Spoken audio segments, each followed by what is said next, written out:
किसान भाइयों, यहाँ पर पोल टाइप बीन्स की खेती हुई है और सबसे पहले आप देखिए यहाँ पर कितने अच्छे से फल आए हुए हैं। जो पत्ती है, ऊपर पत्ती दिख रही है, पत्ती के अंदर आपको ऊपर से नीचे पूरा फल ही फल दिखेगा। आगे भी आप देख सकते हैं कितने फल यहाँ पर लगे हुए हैं। तो इस टाइप से पोल टाइप के बीन्स में जो फल लगते हैं, यहाँ पर जो 4-5 फीट की ऊंचाई में पोल में झालर दिया हुआ है, पूरा ऊपर से नीचे तक यहाँ पर फल ही फल लगे हुए हैं। कुछ फल यहाँ से हम आपको तोड़ कर दिखाते हैं, इसमें फल किस टाइप से होते हैं। और आप देखेंगे बहुत ही अच्छे टाइप से फल हैं। सीधा फल लगा हुआ है, गहरा हरा रंग का है और मोटाई भी अच्छी है। और एक इसमें खासियत ये होती है, जो ये पोल टाइप का बीन्स है, कितना भी मोटा हो जाए इसको तोड़ेंगे आराम से पूरा टूट जाता है। इसमें नस नहीं होती है, मतलब कि इसमें जो रेशे नहीं होते हैं। तो यदि आप इसकी खेती करते हैं और आप लंबे समय तक इसको रख देते हैं, मतलब फल बनने के बाद आप इसको 20-25 दिन तक खेत में ही छोड़ सकते हैं। तुड़ाई समय पर नहीं हो पा रही, कोई दिक्कत नहीं होती है। तो बीन्स की खेती में ये फ़ायदा होता है। बीन्स की खेती यहाँ पर किस तरीके से हुई है, पूरा A to Z जानकारी आज की इस वीडियो में हम आप लोगों को देने का प्रयास करेंगे। तो वीडियो को लास्ट तक जरूर देखें और इस वीडियो को देखने के बाद आपको बीन्स की खेती की पूरी जानकारी समझ में आ जाएगी। तो जैसा कि आप देख सकते हैं, जो यहाँ पर पोल टाइप बीन्स की खेती हुई है, इसमें जो खेत की तैयारी हुई थी, तो खेत की तैयारी के बाद यहाँ पर बेड बनाकर बुआई की गई है। एक लाइन ये है, दूसरी लाइन ये है और यहाँ पर जो लाइन बनी हुई है ये पूरब से पश्चिम साइड में बनी हुई है। आप यहाँ पर उत्तर दक्षिण साइड में भी लाइन बना सकते हैं, पूर्व पश्चिम भी बना सकते हैं। यहाँ पर कोई ऐसी समस्या नहीं है। जो बेड यहाँ पर बना हुआ है, 4.5 फीट की दूरी पर दोनों लाइनें बनी हुई हैं, मतलब कि एक लाइन से दूसरी लाइन के बीचों बीच की दूरी 4.5 फीट है। और 4.5 फीट की दूरी पर यहाँ पर जो नाली बनी हुई है, फावड़े से नाली बनाई गई है, मैनुअल बनाई गई है। तो ये यहाँ पर नीचे की साइड में ये जो दूरी है 9 इंच है और ऊपर की साइड में 1.5 फीट हो गई है। तो 1.5 फीट की नाली हो गई है और 3 फीट का बेड बन गया है, तो टोटल 4.5 फीट है। उसके बाद यहाँ पर किनारे पर आप देख सकते हैं जो सीट की बुआई की गई है, एक सीट से दूसरे सीट के बीच की दूरी जो हम इस तरीके से बित्ता निकालते हैं, तो ये एक बित्ता की है, मतलब कि 9 इंच और 8 इंच के आसपास की दूरी पर सीट की बुआई की गई है। यहाँ पर खेत की तैयारी के समय ही खाद दिया गया था, क्योंकि मैनुअल यहाँ पर ये बेड बनाया गया है। तो खेत की तैयारी में जो लास्ट जुताई रोटावेटर से की गई थी, उस समय यहाँ पर प्रति एकड़ के हिसाब से 2 बोरी DAP, 1 बोरी पोटास और 10 kg माइक्रो न्यूट्रिएंट का यहाँ पर प्रयोग किया गया था। उसके बाद फावड़े से इस तरीके से नाली बना दी गई है। जब नाली बनाई गई थी और उसके बाद यहाँ पर जब 4.5 फीट की दूरी पर इस तरीके से नाली बनाई गई, तो एक चौड़ा सा बेड इस तरीके से बन गया। बेड के दोनों किनारों पर बुआई किया गया है, 9 इंच की दूरी पर बुआई किया गया है। बुआई के बाद आप बीच में देख सकते हैं यहाँ पर जो बांस लगा हुआ है, ये जो बांस लगा हुआ है, इस तरीके से 10-10 फीट की दूरी पर बांस लगाए गए हैं। इस साइड में भी बांस लगाए गए हैं और यहाँ पर 2 तरफ से तार लगाया गया है। एक तो नीचे यहाँ पर करीब 3.5 फीट की ऊंचाई पर तार लगा था, उसके बाद ऊपर जो है 4.5 फीट की ऊंचाई पर तार लगा हुआ है और बांस जो है करीब 4.5-5 फीट की ऊंचाई पर है। तो इस तरीके से यहाँ पर 2 तार लगाया गया है। और पौधे के जमाव के बाद यहाँ पर जो एक समस्या आती है, शुरुआत में पौधे को कीड़े काट देते हैं तो काफ़ी नुकसान होता है, आगे उसका ग्रोथ नहीं होता, क्योंकि ये काफ़ी इसके स्वादिष्ट रस होता है। तो शुरुआत में जमाव के बाद हमें यहाँ पर हल्का कीटनाशक का प्रयोग करना चाहिए। यहाँ पर किया गया था इस तरीके से, महाकाल नाम से भी कुछ आता है जो पाउडर फॉर्म में होता है, उसको राख में मिलाकर डाला जा सकता है, या आप हल्का कोई कीटनाशक स्प्रे कर सकते हैं। पौधे जब 25-30 दिन के हो जाते हैं तो यहाँ पर इसको बधाई इसकी ज़रूरी हो जाती है। यहाँ पर आपको हम बधाई दिखाते हैं किस तरीके से की गई है। यहाँ पर आप देख सकते हैं ये जो प्लास्टिक वाले धागे लगे हुए हैं, इसको एक तार में बांधा गया, फिर ऊपर बांधा गया है और नीचे इसकी जो जड़ें हैं, जड़ों के पास आप यहाँ देख सकते हैं, जड़ निकलने के बाद यहाँ पर एक बार इसकी गांठ दी गई है। उसके बाद इसी में पौधे को लपेट कर इसके ऊपर चढ़ा दिया गया है, इस तार में बांधा गया, फिर आगे बांधा गया है। और एक बार जब इसमें बधाई हो जाती तो उसी धागे की सहायता से और फिर आगे की जो 1-2 बेल होती हैं, एक दूसरे से लिपट कर ऊपर की साइड में चढ़ जाती हैं और फिर इस तरीके से यहाँ पर झालर बन जाता है। जाल का भी प्रयोग किया जा सकता है, उससे भी आप यहाँ पर अच्छी से बधाई हो जाएगी, जाल से कम खर्चे में हो जाएगी। यहाँ पर थोड़ा लेबर कास्ट बढ़ जाती है। ये जो पोल टाइप का बीन्स होता है, इसमें जो फ्लावरिंग का समय होता है, ये 50 दिन के आसपास से फ्लावरिंग स्टार्ट हो जाती है। 45 से 50 दिन के आसपास से इसमें फ्लावरिंग स्टार्ट हो जाती है। हार्वेस्टिंग 60 से 65 दिन के आसपास से शुरू हो जाती है। अक्टूबर महीने के लास्ट में बीन्स लगा हुआ था, नवंबर पूरा महीना बीत गया, दिसंबर बीत गया, फिर उधर ठंड आ गई। ठंड जैसे ही ख़त्म हुई, क्योंकि इसमें जो फल बन जाते, फल बनने के बाद कीपिंग क्वालिटी काफ़ी अच्छी होती है और यहाँ पर जो लगन का सीज़न होता है नवंबर तक चलता है, जनवरी में 1 महीने का गैप रहता है, फिर इधर फरवरी से स्टार्ट होता है। इसकी तुड़ाई वही लगन के स्टार्टिंग से शुरू हो गई थी। अच्छा रेट लगन के सीज़न में ही मिलता है, अक्टूबर में बीन्स का अच्छा रेट मिलता है, लेकिन उत्तर भारत में अक्टूबर में बीन्स तैयार होना थोड़ा मुश्किल समस्या रहती है। तो नवंबर लास्ट से बीन्स तैयार होती है, नवंबर महीने में अच्छा रेट मिलता है, 70 रुपये 80 रुपये केजी का बीन्स रहता है। ये अपने क्षेत्र के हिसाब से, मार्केट के हिसाब से रेट बदल सकता है। हमारे यहाँ का जो रेट स्टार्टिंग होती है पिछले 2 साल 3 साल से हमारा जो अनुभव रहा है, 70-80 रुपये से जब यहाँ पर लोकल का बीन्स निकलता है तो वो रेट मिलता है। बाहर से जब बाहर से बीन्स आता है लगन के सीज़न में, मंडियों में जो आड़तियाँ लोग मंगाते हैं तो 100 रुपये से ऊपर से भी रेट से वो बेचते हैं, 150 रुपये तक का बेचते हैं। लेकिन उस समय क्योंकि यहाँ पर लोकल में बीन्स का उत्पादन नहीं हो पाता है तो वहाँ से हमें जो है उस रेट का फ़ायदा नहीं मिल पाता। लेकिन शुरुआत में 70-80 रुपये रहता है, फिर इधर फरवरी में 40-50 रुपये का रेट मिलता है। लगन का सीज़न ख़त्म हो जाने के बाद इस समय का जो बीन्स का रेट है ये 25 से 30 रुपये 35 रुपये केजी का रेट, जो होलसेल मंडी का रेट होता है, ये इस समय रेट चल रहा है। आगे थोड़ा रेट और गिरेगा तो 25-20 रुपये से जाएगा, इससे नीचे बीन्स का रेट नहीं जाता है। तो यहाँ पर अभी बीन्स की हार्वेस्टिंग हो रही है, एक बार हार्वेस्टिंग हो चुकी है, दूसरी हार्वेस्टिंग यहाँ पर हो रही है। यदि आप अक्टूबर में और पहले से बीन्स की खेती कर ले जाते हैं तो 3 बार आप इसकी हार्वेस्टिंग ले सकते हैं। अच्छी हार्वेस्टिंग 3-4 बार हो जाएगी तो उत्पादन और अच्छा आएगा। यहाँ पर हम कुछ समस्याओं की बात करें, इसमें कौन से रोग आते हैं, जैसा कि फ्लावरिंग 45-50 दिन से शुरू हो जाता है, लेकिन उससे पहले यहाँ पर कुछ समस्या आती है। बीन्स की खेती में बहुत ज़्यादा समस्या तो नहीं आती है, लेकिन एक समस्या आती है जो रस चूसक कीड़े लगते हैं। इसकी वजह से यहाँ पर मोज़ेक वायरस का खतरा रहता है। मोज़ेक वायरस का खतरा जैसे कि इसमें जो है पत्तियों का जो रंग है वो पीलापन लिए हुए धारीदार इसकी नसें दिखने लगती हैं और आगे इसमें पौधे का ग्रोथ रुक जाता है, फल बनना बंद हो जाते हैं। ये रस चूसक कीड़ों की वजह से होता है।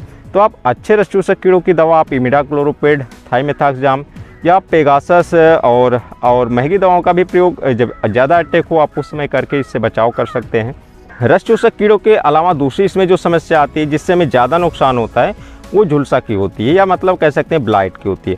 ठंड में पाले का असर पड़ता है तो उसमें इसकी जो नसें होती हैं ये सूख जाती हैं, जैसा कि नीचे से इसे कई ब्रांचें निकलती हैं। आप यहाँ पर देखेंगे पौधे का ग्रोथ हुआ है, इसके बाद यहाँ पर 4-5 ब्रांचें निकली हैं, फिर इसकी ब्रांचें बढ़ती जाती हैं और पाले की वजह से यदि एक यहाँ पर कोई एक ब्रांच नीचे से सूख जाती है तो ऊपर से पूरा पौधा सूख जाता है।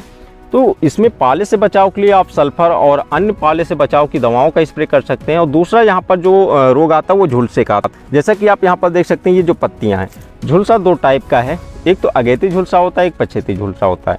जो पछेती झुलसा होता है उसमें पत्तियाँ एक किनारे से पूरा जलना शुरू हो जाती हैं और उसमें नीचे की साइड में सफ़ेद कलर के जो है वो फंगस बन जाते हैं, उस बड़ी तेज़ी से वो रोग फैलता है। जो अगेती झुलसा होता है उसमें इसमें स्पॉट बने होते हैं और वो स्पॉट आपस में फैलते हुए एक दूसरे से मिलने लगते हैं तो पूरी पत्ती जल के नष्ट हो जाती है। तो इस रोग की समस्या बीन्स में सबसे ज़्यादा आती है। और एक तो हमने आपको मोज़ेक वायरस बता दिया, एक ये हो गया, और दूसरी एक और इसमें जो समस्या होती है इसमें लीफ माइनर की होती है।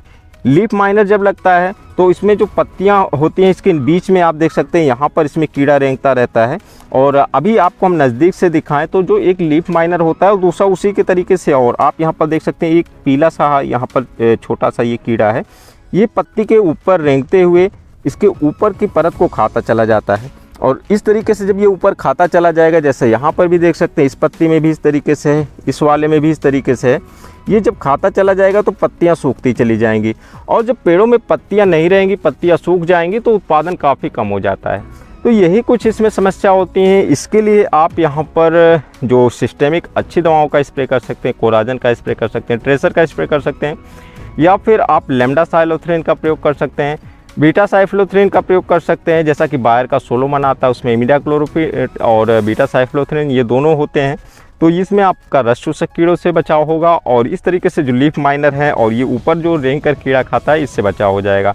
तो इस तरीके से यहाँ पर आप देख सकते हैं बहुत ज़्यादा रोग नहीं आते हैं। जो इसमें लीफ माइनर है, झुलसा है और मोज़ेक वायरस है, इन सब के लिए आप जो सामान्य दवाएँ हैं इनसे कंट्रोल कर सकते हैं। इसकी जो खासियत होती है इसकी कीपिंग क्वालिटी अच्छी होती है। पौधे में लगे रहने के बाद भी कई दिनों तक इसको स्टोर करके रखा जा सकता है। तुड़ाई के बाद भी आप इसको स्टोर करके रख सकते हैं। और मंडी में इसका जो डिमांड होती है धीरे धीरे बढ़ रही है, क्योंकि हर एक क्षेत्र में बीन्स की खेती अभी नहीं होती है। और इस सीज़न में जो दूसरी खेती होती है वो ज़्यादातर मटर की खेती होती है। मटर की अच्छी डिमांड रहती है, लेकिन बीन्स की भी डिमांड धीरे धीरे बढ़ रही है। तो आप बीन्स की खेती करके अच्छा उत्पादन कमा सकते हैं। किसान भाइयों, जैसा कि आप देख सकते हैं, ये जो एक बीन्स का पौधा है, इसमें कितनी ज़्यादा संख्या में यहाँ पर फल लगे हुए हैं, ऊपर से नीचे तक। और यहाँ पर फल की बात करें, जो इसकी एक ब्रांच होती है, एक गांठ होती है, वहाँ से कम 3 से 4 फल बनते हैं। और अधिक से अधिक आपका बात करें तो 6-7 फल भी बन सकते हैं, जिस तरीके से आपके पौधे की ग्रोथ रहेगी। ये जो ब्रांच है, इसमें 3 फल बना हुआ है। ये यहाँ से ब्रांच निकली, इसमें 3 फल बना हुआ है। और इसी तरीके से जितनी इसकी गांठें होंगी, जितनी ब्रांचें निकलेंगी यहाँ से, उतने ही फल बनते जाएंगे। और यहाँ पर एक जो इधर गर्मी जैसी बढ़ने लगती है, तो एक समस्या आती है, हम आपको यहाँ पर दिखाएंगे। जो ये फल लगे हुए हैं, इसकी तुड़ाई हमें समय पर कर लेनी चाहिए। बहुत ज़्यादा समय तक यदि हम इसको छोड़कर रखते हैं तो इस समय इल्लियों का प्रकोप होता है। इसके बचाव के लिए आपको दवा का प्रयोग ज़रूरी हो जाता है। जैसा कि आप ये देख रहे हैं, इसमें जो है इल्ली यहाँ पर होल कर दे रही है। तो आप बाकी और जैसा झुलसा है और लीफ माइनर है, इन सब का आप समय पर कंट्रोल नहीं करते, थोड़ा आगे पीछे करेंगे तो वो कंट्रोल हो जाएगा। लेकिन इस समय पर बहुत तेज़ी से जो इल्ली लगती है, इसकी वजह से पूरे फल पे ये दाग पड़ जाएगा, फिर फल की आगे बिक्री नहीं हो पाएगी। तो ये जो नुकसान है, ये आपको आर्थिक रूप से काफ़ी ज़्यादा नुकसान होगा। तो आपको इसके कंट्रोल के लिए यहाँ पर आपको ध्यान रखना होगा। इसके लिए आप प्रोफेक्स सुपर का प्रयोग कर सकते हैं, कोराजन का प्रयोग कर सकते हैं, या और कोई अच्छी महंगी जो दवाइयाँ आती हैं, ट्रेसर आती हैं, उन सब का प्रयोग करके आप इसको कंट्रोल कर सकते हैं। तो बहुत ज़्यादा यहाँ पर इसमें झंझट नहीं है, बस एक झालर बनाने वाला झंझट है। और फल तो काफ़ी अच्छा लगता है। उत्पादन की बात करें तो यहाँ पर प्रति एकड़ के हिसाब से करीब 100 से 120 क्विंटल के आसपास का उत्पादन यहाँ पर ठीक ठाक खेती होने पर लिया जा सकता है। अच्छी खेती लेते हैं, आपके क्षेत्र में लंबी फसल चलती है, अक्टूबर से अप्रैल तक चलती है, 3-4 साइकिल में फल आते हैं, तो उत्पादन और बढ़ सकता है। 140 कुंटल से 150 कुंटल तक का भी उत्पादन लिया जा सकता है। फसल अच्छी नहीं होती तो उत्पादन कम भी हो सकता है। तो आपके खेत के हिसाब से, आपके मैनेजमेंट के हिसाब से आप अच्छा उत्पादन ले सकते हैं। फिलहाल यहाँ पर इस समय ये जो फसल की कंडीशन है, इसके हिसाब से आप प्रति एकड़ 120 क्विंटल का उत्पादन मानकर चल सकते हैं। हमारे यहाँ पर 1 एकड़ में 32 बिस्वा होता है। और एक बिस्वा से उत्पादन की बात करें, क्योंकि ये टोटल 1 एकड़ में नहीं लगा हुआ है और बिस्वा का कैलकुलेशन यहाँ पर है, पिछले साल का भी कैलकुलेशन है, तो 3.5 से 4.5 क्विंटल और कभी 4 क्विंटल 5 क्विंटल तक का यहाँ पर उत्पादन प्रति बिस्वा के हिसाब से देखा जा सकता है। तो इस तरीके से एकड़ से आप 100 से 120 क्विंटल का मान कर चल सकते हैं, यहाँ से इतना उत्पादन हो जाएगा। किसान भाइयों, यहाँ पर लागत की बात करें तो यहाँ पर ये जो पूरी बीन्स लगी हुई है, ये आधा एकड़ की बीन्स लगी हुई है और करीब 22 से 24 हज़ार का लागत यहाँ पर लगा हुआ है। तुड़ाई अभी हो रही है, तो तुड़ाई का जो खर्चा है ये थोड़ा अलग से होगा, क्योंकि मजदूर से तुड़ाई करते हैं तो अलग होगा, अपना खुद तुड़ाई करते हैं तो उसका जो है कुछ अलग होगा। तो तुड़ाई और सब मिलाकर यदि हम प्रति एकड़ की बात करें तो 50 से 55 हज़ार का जो लागत है प्रति एकड़ के हिसाब से यहाँ पर आ जाएगा। उत्पादन की बात हमने आपको बताया ही है कि 100 से 120 क्विंटल बहुत अच्छा होता तो आप अपने हिसाब से ऊपर ले जा सकते हैं, कम होता तो नीचे ले जा सकते हैं। तो इस तरीके से यहाँ पर जो उत्पादन है, करीब इस प्लॉट का जो उत्पादन है औसत 4 क्विंटल बिस्वा का आ रहा है, तो 120-110 क्विंटल मानकर चल सकते हैं। रेट शुरुआत में अच्छा मिला था, 50 रुपये केजी, 40 रुपये केजी मिला था। इस समय 25 से 30 रुपये केजी का रेट जा रहा है। तो औसत 30 रुपये का यदि हम यहाँ पर रेट मानकर चलते हैं तो 3,60,000 का यहाँ पर बिक्री यहाँ से हो रही है प्रति एकड़ के हिसाब से। लेकिन ये आधे एकड़ में लगा हुआ है, तो आप उस हिसाब से अपना समझ सकते हैं। प्रति एकड़ के मुनाफे की बात करें, 60,000 लागत लग जाती है, तो 3 लाख का मुनाफा यहाँ से प्रति एकड़ बीन्स की खेती से आप कर सकते हैं।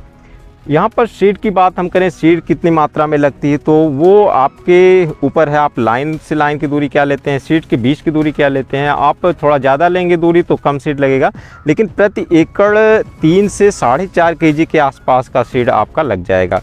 यहाँ पर जो औसत लगा हुआ है, करीब 4 केजी का सीड प्रति एकड़ के हिसाब से लगा हुआ है, तो आप 4 से 4.5 केजी का सीड आप प्रति एकड़ मानकर चल सकते हैं। सीड का रेट थोड़ा महंगा होता है, आप अपने हिसाब से सीड का चुनाव कर सकते हैं। तो इस तरीके से आप देख सकते हैं पोल टाइप का बीन्स काफ़ी अच्छा यहाँ पर हुआ है। थोड़ा और भी हम आपको घूम टहल कर दिखाते हैं यहाँ पर किस तरीके से बीन्स हुआ है और यहाँ पर किस तरीके से अभी फसल इसकी लगी हुई है। यहाँ देख सकते हैं फसल तो काफ़ी अच्छी लगी है, फल बहुत ही अधिक संख्या में बने हुए हैं। पूरा जैसा कि प्लॉट है शुरू से लास्ट तक है, पीछे की साइड में भी आप घूम कर देखेंगे, ऊपर से आप देखेंगे तो चारों तरफ कितने अच्छे से ये इसका जो शो दिखता है, पूरा हरा भरा है। तो इस तरीके से काफ़ी अच्छी खेती है। आप ठंड के मौसम में एक मटर की खेती होती है, मटर के अलावा आप जो भी दूसरी खेती करेंगे वो ठंड से थोड़ा आगे रहेगा या तो उसके थोड़ा पीछे रहेगा, लेकिन ठंड के समय में आप यदि इसकी खेती करते हैं तो यहाँ से आप अच्छा मुनाफा कमा सकते हैं। किसान भाइयों, यहाँ पर बीन्स की खेती से संबंधित पूरी जानकारी देने का प्रयास किया गया है। साथ ही हमारे चैनल पर इससे संबंधित और भी कई वीडियो पड़ी हुई हैं। बीन्स की खेती से संबंधित detail A to Z video की सीरीज भी पड़ी हुई है। आप वहाँ से भी बीन्स की खेती से संबंधित डिटेल जानकारी ले सकते हैं। आप अपने क्षेत्र के हिसाब से कैसे खेती करेंगे, क्या क्या पॉसिबिलिटी होती है, कम ज़्यादा आपको कितनी दूरी रखनी चाहिए, बुश टाइप का जो बीन्स होता है उसमें झालर देने की ज़रूरत नहीं होती, उसकी खेती कैसे करनी है, इसकी भी जानकारी आपको वहाँ पर मिल जाएगी। तो आप आगे की जानकारी के लिए आप डिस्क्रिप्शन बॉक्स में वीडियो का लिंक मिल जाएगा और एंड स्क्रीन पर भी आपको बीन्स की खेती से संबंधित कुछ वीडियो के लिंक मिल जाएंगे। तो हमारी आज की वीडियो में बस इतना ही और मिलते हैं एक नए वीडियो में। तब तक के लिए नमस्कार।